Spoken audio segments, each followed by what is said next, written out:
یہاں آپ کو اپڈیٹ کریں گے۔ پاکستان تحریک انصاف نے پارلیمنٹ کے مشترکہ اجلاس کا بائیکاٹ کر دیا ہے۔ مزید جانتے ہیں ڈان نیوز کے نمائندے عبداللہ مومند سے۔ جی عبداللہ، پی ٹی آئی کیوں انکار کر رہی ہے؟ چونکہ پاکستان پارلیمنٹ کا مشترکہ اجلاس ہونے جا رہا ہے جس میں تمام سیاسی جماعتیں شریک ہوں گی، پاکستان تحریک انصاف نے پارلیمنٹ کے مشترکہ اجلاس سے بائیکاٹ کا فیصلہ کیا ہے۔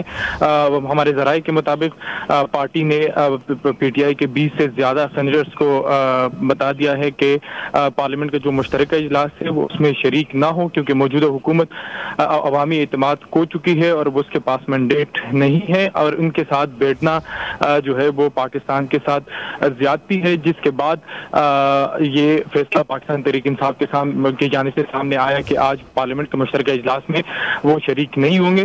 یہ پارلیمنٹ کا چوتھا مشترکہ اجلاس ہے جس میں پاکستان تحریک انصاف مسلسل بائیکاٹ کر رہی ہے۔ جی ٹھیک ہے، بہت شکریہ عبداللہ مومند اپڈیٹ کرنے کے لیے۔